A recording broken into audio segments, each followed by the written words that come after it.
ಪ್ರಸ್ತುತ news and ವ್ಯೂಸ್ಗೆ ಸ್ವಾಗತ. ನಾನು ಬಶೀರ್ ಅಡ್ಡಿ ನಡ್ಕ. ಎಲ್ಲವೂ ನಿಗದಿಯಂತೆ ನಡೆದಿದ್ದರೆ ಕಲ್ಯಾಣ ಕರ್ನಾಟಕದ ಜಿಲ್ಲೆಗಳಲ್ಲಿ ಡಿಸೆಂಬರ್ 1ರಿಂದ ರಾಜ್ಯದ ಶಾಲೆಗಳಲ್ಲಿನ 1ನೇ ತರಗತಿಯಿಂದ 8ನೇ ತರಗತಿವರೆಗೂ ಮಕ್ಕಳಿಗೆ ಆಹಾರದಲ್ಲಿ ಮೊಟ್ಟೆ ವಿತರಣೆ ಆಗಬೇಕಾಗಿತ್ತು. ಮಕ್ಕಳಲ್ಲಿ ಅಪೌಷ್ಟಿಕತೆ ನಿವಾರಣೆಯ ಕ್ರಮದ ಭಾಗವಾಗಿ ಸರ್ಕಾರ ಕೈಗೊಂಡಿದ್ದ ಮಹತ್ವದ ನಿರ್ಧಾರವೀಗ ಮಠಾಧಿಪತಿಗಳ ಧಾರ್ಮಿಕ ಮುಖಂಡರ ವಿರೋಧದಿಂದಾಗಿ ನೆನೆಗುದಿಗೆ ಬಿದ್ದಿದೆ. ಜೈನ ಮಠಾಧಿಪತಿಗಳು, ಉತ್ತರ ಕರ್ನಾಟಕದ ಲಿಂಗಾಯತ ವೀರಶೈವ ಮಠಾಧಿಪತಿಗಳು ಮೊಟ್ಟೆ ವಿತರಣೆಯನ್ನ ವಿರೋಧಿಸಿರುವುದು ಅತ್ಯಂತ ದೌರ್ಭಾಗ್ಯದ ಸಂಗತಿ. ಮೊನ್ನೆಯಷ್ಟೇ ಪೇಜಾವರ ಶ್ರೀಗಳು ದಲಿತರ ಮನೆಗೆ ಬಂದಾಗ ಅವರು ಮಾಂಸಾಹಾರ ಸ್ವೀಕರಿಸುತ್ತಾರಾ ಎಂದು ಪ್ರಶ್ನಿಸಿದ ಖ್ಯಾತ ಸಂಗೀತ ನಿರ್ದೇಶಕ ಹಂಸಾಲೇಖ ಅವರ ವಿರುದ್ಧ ಮುಗಿಬಿದ್ದ ಮನುವಾದಿಗಳು ಅಕಾಲಿಕವಾಗಿ ಜ್ಞಾನೋದಯವಾದಂತೆ ಆಹಾರ ಅವರವರ ಹಕ್ಕು, ಅದನ್ನು ಲೇವಡಿ ಮಾಡುವುದಾಗಲಿ ನಿರಾಕರಿಸುವುದಾಗಲಿ ಘೋರ ಅಪರಾಧ ಎಂದು ಅನಾಗರಿಕರಂತೆ ವರ್ತಿಸಿದರು. ಅಭಿವ್ಯಕ್ತಿ ಸ್ವಾತಂತ್ರ್ಯದ ಹತ್ಯೆಗಿಳಿದರು. ಮಾಂಸ ತಿನ್ನುವವರು ರಾಕ್ಷಸರು ಎಂದು ಹೀಯಾಳಿಸಿದರು.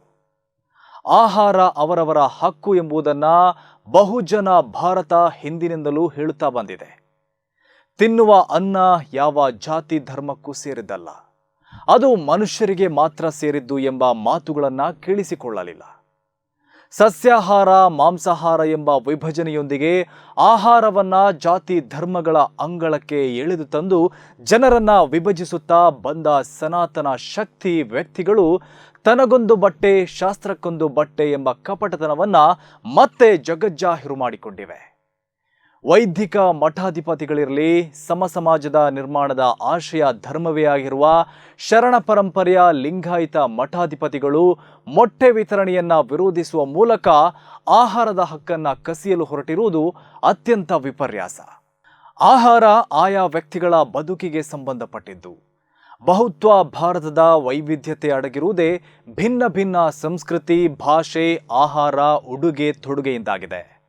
ಸಂವಿಧಾನದಲ್ಲಿ ಎಲ್ಲವೂ ಸಮಾನ ಮತ್ತು ಸ್ವಾತಂತ್ರ್ಯವನ್ನ ಹೊಂದಿದೆ ಎಂಬುದನ್ನು ಅರ್ಥ ಮಾಡಿಕೊಳ್ಳಲು ಈ ಸಮಾಜಕ್ಕೆ ಇನ್ನೆಷ್ಟು ಕಾಲ ಬೇಕು?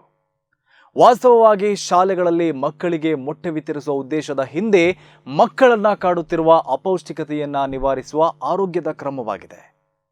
ಉತ್ತರ ಕರ್ನಾಟಕದ ಜಿಲ್ಲೆಗಳ ಮಕ್ಕಳು, ಮಹಿಳೆಯರು ಅಪೌಷ್ಟಿಕತೆಯಿಂದ ನರಳುತ್ತಿವೆ. ಕರ್ನಾಟಕದಲ್ಲಿ ಆರೋಗ್ಯ ಸಚಿವಾಲಯವೇ ಬಿಡುಗಡೆ ಮಾಡಿರುವ ವರದಿಯಂತೆ 5 ವರ್ಷಕ್ಕಿಂತ ಕಡಿಮೆ ವಯಸ್ಸಿನ 35.2% ಮಕ್ಕಳು ಇಂದು ಅಪೌಷ್ಟಿಕತೆಯಿಂದ ಬಳಲುತ್ತಿದ್ದಾರೆ. ಪೋಷಕಯುಕ್ತ ಆಹಾರದ ಕೊರತೆಯೇ ಇದಕ್ಕೆ ಕಾರಣ ಎಂಬುದು ಸಾಬೀತಾಗಿದೆ. ಇಡೀ ದೇಶದಲ್ಲಿ 32.5% ಮಕ್ಕಳು ಅಪೌಷ್ಟಿಕತೆಯಿಂದ ಬಳಲುತ್ತಿವೆ. ಮಕ್ಕಳಲ್ಲಿನ ತೀವ್ರತರವಾದ ಅಪೌಷ್ಟಿಕತೆಯನ್ನ ಒಂದು ಸವಾಲಿನಂತೆ ದೇಶ ಎದುರಿಸುತ್ತಿದೆ. ಈ ಕಾರಣಕ್ಕಾಗಿಯೇ ಮಕ್ಕಳಲ್ಲಿನ ಅಪೌಷ್ಟಿಕತೆ ನಿವಾರಣೆಗೆ ಭಾರತ ಸರ್ಕಾರ ರೂಪಿಸಿರುವ ಇಂಟಿಗ್ರೇಟೆಡ್ ಚೈಲ್ಡ್ ಡೆವಲಪ್ಮೆಂಟ್ ಸ್ಕೀಮ್ಗೆ ವಿಶ್ವ ಬ್ಯಾಂಕ್ ಮಾನವೀಯತೆಯ ಕಳಕಳಿಯಿಂದ ನೆರವು ನೀಡುತ್ತಾ ಬಂದಿರುವುದು ಮಕ್ಕಳ ಆರೋಗ್ಯಕ್ಕೆ ಜಾಗತಿಕವಾಗಿ ಸಿಕ್ಕ ಮನ್ನಣೆ ಎಂಬುದನ್ನು ನಾವಿಂದು ಅರ್ಥ ಮಾಡಿಕೊಳ್ಬೇಕು. ಕರ್ನಾಟಕವನ್ನ ಆರೋಗ್ಯಯುಕ್ತ ರಾಜ್ಯವನ್ನಾಗಿ ನಿರ್ಮಿಸಬೇಕಾದರೆ ಭಾರಿ ಪ್ರಮಾಣದಲ್ಲಿ ಕಾಡುತ್ತಿರುವ ಅಪೌಷ್ಟಿಕತೆಯನ್ನ ನಿವಾರಿಸಬೇಕಾಗಿದೆ.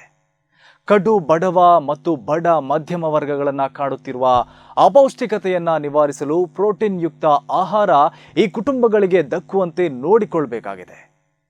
ಕೋಳಿ ಮೊಟ್ಟೆಯಲ್ಲಿ ಪ್ರೋಟೀನ್ ಪ್ರಮಾಣ ಹೆಚ್ಚಾಗಿರುವುದು ಸಂಶೋಧನೆಯಲ್ಲಿ ಸಾಬೀತಾಗಿರುವುದರಿಂದ ಆರೋಗ್ಯ ಇಲಾಖೆಯ ಶಿಫಾರಸ್ಸಿನಂತೆ ಮಕ್ಕಳಿಗೆ ಮೊಟ್ಟೆ ವಿತರಣೆಯನ್ನ ನೀಡುವ ಸರ್ಕಾರದ ನಿರ್ಧಾರ ಸಮಂಜಸವಾಗಿದ್ದರೂ ಧಾರ್ಮಿಕ ಮುಖಂಡರ ವಿರೋಧದಿಂದ ಈ ನಿರ್ಧಾರವನ್ನ ಕೈಬಿಟ್ಟಿರುವುದು ಜಾತಿ ರೋಗದ ಶಕ್ತಿಗಳಿಗೆ ಹಾಕಿದ ಮಣೆಯಂತಾಗಿದೆ. ಇದು ಆಹಾರ ಸಂಸ್ಕೃತಿಯನ್ನ ನಿರಾಕರಿಸುವ ಸಂವಿಧಾನ ವಿರೋಧಿ ಕೃತ್ಯವಾಗಿದೆ. ಭಾರತವಿಂದು ಅಪಾಯಕಾರಿ ಸನ್ನಿವೇಶವನ್ನ ಎದುರಿಸುತ್ತಿದೆ.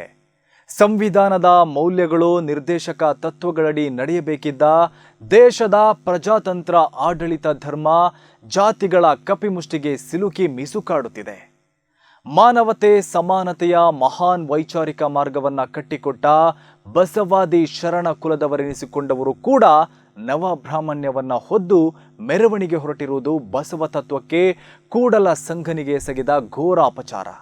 ಎಡದ ಕೈಯಲ್ಲಿ ಕತ್ತಿ, ಬಲದ ಕೈಯಲ್ಲಿ ಮಾಂಸ, ಬಾಯಲ್ಲಿ ಸುರೆಯ ಗಡಿಗೆ, ಕೊರಳಲ್ಲಿ ದೇವರಿರಲು ಲಿಂಗನೆಂಬೆ ಸಂಘನೆಂಬೆ ಕೂಡಲ ಸಂಗಮದೇವ ಅವರ ಮುಖ ಲಿಂಗಿಗಳೆಂಬೆ. ಜಗಜ್ಯೋತಿ ಬಸವಣ್ಣನವರ ಈ ಮಾತುಗಳನ್ನು ಶಾಲಾ ಮಕ್ಕಳಿಗೆ ಮೊಟ್ಟೆ ನೀಡುವುದನ್ನು ವಿರೋಧಿಸುವ ಮಠಾಧಿಪತಿಗಳು, ಲಿಂಗವಂತರು ಮನನ ಮಾಡಿಕೊಳ್ಬೇಕಾಗಿದೆ. ಇದು ಹೊತ್ತಿನ ಪ್ರಸ್ತುತ ನ್ಯೂಸ್ ಅಂಡ್ ವ್ಯೂಸ್. ಸುದ್ದಿಗಳ ವಸ್ತುನಿಷ್ಠ ವಿಶ್ಲೇಷಣೆಗಾಗಿ ನೋಡ್ತಾ ಇರಿ ಪ್ರಸ್ತುತ ನ್ಯೂಸ್.